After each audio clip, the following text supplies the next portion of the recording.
Euroregione.news. Il bando welfare di Fondazione Friuli. Potranno essere presentati entro il 28 febbraio da enti pubblici e privati non profit delle province di Udine e Pordenone i progetti di welfare della durata massima di un anno che potrebbero beneficiare di un contributo del bando dedicato da 600.000 euro che Fondazione Friuli ha lanciato per la sesta volta. Un bando concepito ed organizzato in collaborazione con la Regione Friuli Venezia Giulia e con il sostegno di Intesa San Paolo, i cui contenuti sono stati presentati ai media nella sede della Regione di Udine con la partecipazione del vicegovernatore e assessore alla salute Riccardo Riccardi e del presidente di Fondazione Giuseppe Morandini. Piace pensare che un piccolo contributo a rendere la nostra regione terza in Italia per qualità di welfare lo abbiamo dato anche noi di Fondazione Friuli, ha sottolineato Morandini, aggiungendo che molti progetti sostenuti dal bando in questi anni sono diventati strutturali. Continuiamo a credere in idee innovative che vadano oltre l'assistenzialismo per garantire alle persone una qualità della vita il più possibile indipendente. Sono 230 i progetti sostenuti con i bandi welfare di Fondazione Friuli e, rimarca Morandini, il moltiplicatore tra contributi erogati e valore sviluppato dai progetti si attesta mediamente nel rapporto virtuoso di 1:4. Una sottolineatura che non solamente in questa edizione viene proposta e perseguita è quella dell'innovazione, perché gli scenari cambiano.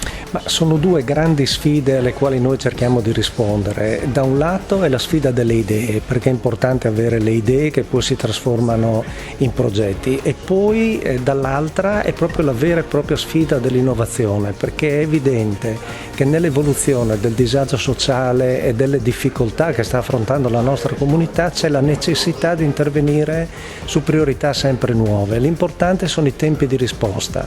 Per questo non ringrazieremo mai abbastanza la Regione che ci affianca ogni anno nella redazione di questo bando e tutto il terzo settore, gli operatori di terzo settore che poi riescono a realizzare le idee che ci propongono e che sosteniamo con questo tipo di iniziative. La grande soddisfazione di questi 5 anni, al di là del numero consistente degli interventi che siamo riusciti a sostenere, è che molti di essi si sono trasformati in interventi strutturali, nel senso che sono diventati dei veri e propri riferimenti sul territorio per quelle che sono le emergenze sociali e le necessità che le famiglie hanno per avere purtroppo al loro interno delle persone portatrici di fragilità. La Fondazione Friuli, in collaborazione con l'Istituto Jacques Maritain, presieduto da Luca Grion, da alcuni anni ha attivato uno studio di valutazione delle ricadute e dell'impatto sociale dei progetti sostenuti. Dall'ultimo report, condotto sui progetti finanziati nel 2021, emerge che il 76% di essi ha coinvolto anche i familiari delle persone fragili a cui erano indirizzati. Il 52% dei progetti poi ha favorito l'accesso ai servizi sociosanitari del territorio, a riprova della sussidiarietà delle iniziative del terzo settore con il sistema pubblico. Punto strategico messo in evidenza dal rilevamento è poi il grado di innovazione che i progetti hanno saputo esprimere. Il 76% ha sperimentato metodologie e approcci del tutto nuovi.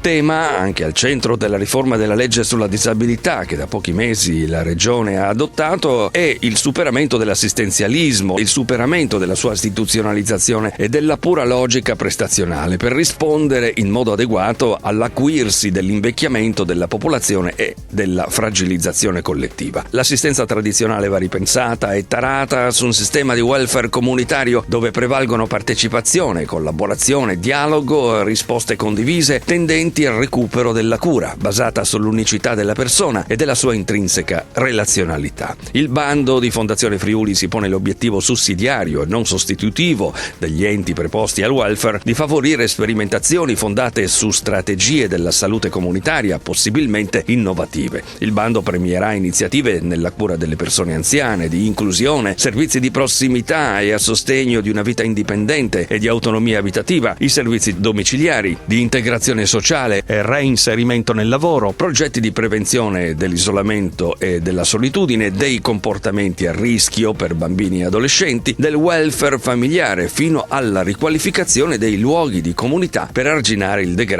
impatto sociale e ambientale. Il bando welfare di comunità di quest'anno è stato eccezionalmente anticipato da un ulteriore fondo di 300.000 euro ideato da Fondazione Friuli in collaborazione con le prefetture e affidato alle Caritas diocesane di Udine e di Concordia Pordenone per contrastare le conseguenze del caro vita sui più deboli. Grazie alla proficua collaborazione con Fondazione Friuli, la Regione ha permesso il concretizzarsi di progetti spesso innovativi e apripista dedicati a persone fragili e a persone con disabilità e alle loro famiglie, ha commentato il vice governatore e assessore con deleghe alla sanità e alla disabilità del Friuli Venezia Giulia, Riccardo Riccardi. La società invecchia e la demografia colpisce duramente gli indicatori della natalità, quindi è chiaro che noi siamo davanti a una società completamente diversa, molto più fragile, che colpisce in maniera importante gli anziani da una parte e i minori dall'altra. Ci sono dei temi importanti nell'inclusione sociale, vediamo come il tema della solitudine sia un tema all'ordine del giorno. Siamo in una permacrisi, così viene definita, e quindi bisogna ridisegnare gli strumenti di protezione sociale. Questo è un lavoro sul quale noi siamo impegnati, veniamo considerati dalla Regione con dei modelli più avanzati, figli evidentemente di scelte importanti che sono state fatte anche nel passato. Noi vogliamo essere coerenti con questo. Io credo che oggi questo lavoro della Fondazione Friuli sia sicuramente un passaggio dove sicuramente ci sono delle risorse importanti, ma c'è anche uno sforzo intellettuale importante, questo diventa ancora più significativo. È un lavoro che sicuramente procederemo ed è un lavoro che ha un caposaldo, una traiettoria molto chiara, che è la legge sulla disabilità che il Consiglio regionale ha approvato sostanzialmente all'unanimità.